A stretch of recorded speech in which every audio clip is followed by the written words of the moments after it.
What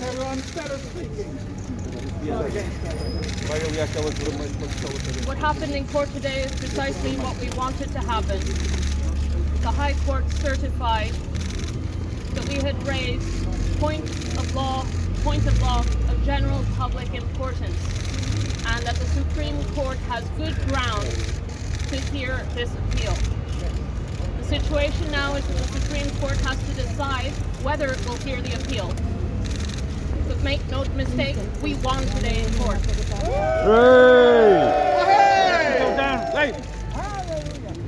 But let's not forget that every time we win,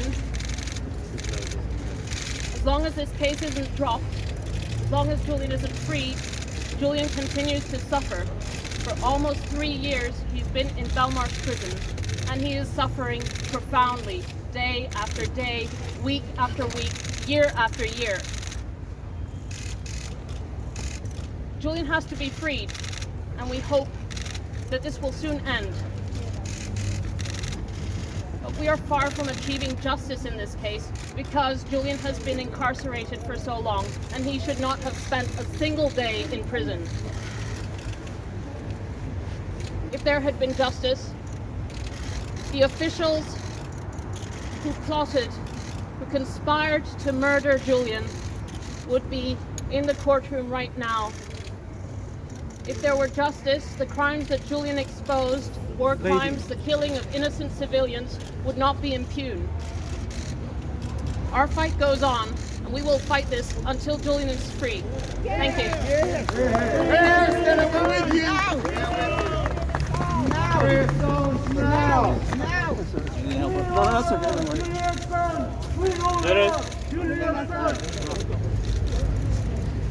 There's still to add, but the point that is being raised here in this court was the absurdity that after the magistrate court came to a decision, the Americans were allowed to bring forth the so-called assurances that they would treat Julian fairly if and when he was extradited to the United States.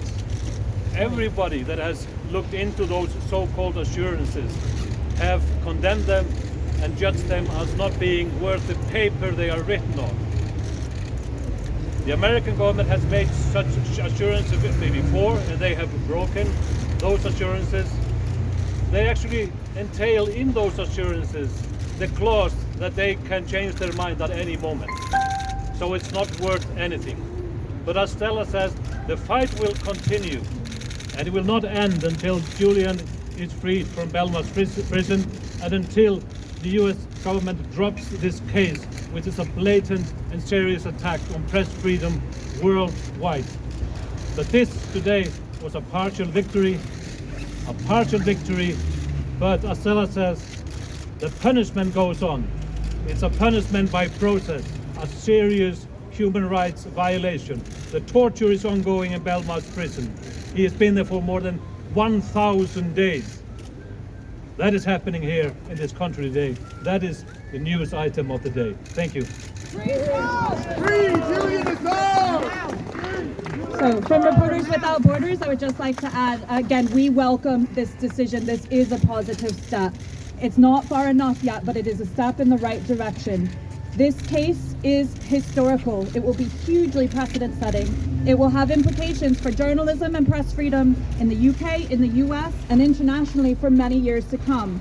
It deserves review by the highest court in this land, and so we very much hope that the Supreme Court will accept this appeal.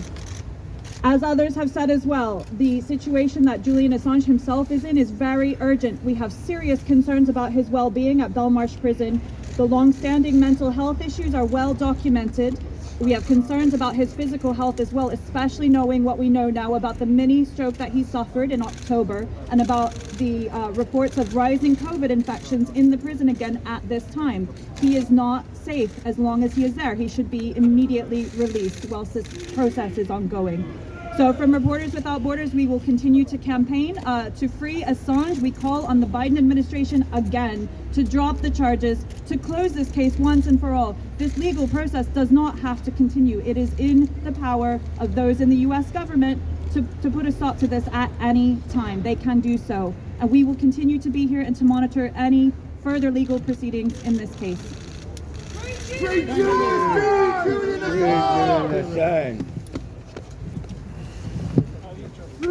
Free Julian Assange! Free Julian Assange! Free Julian Assange! Free Julian Assange! Free Julian Assange!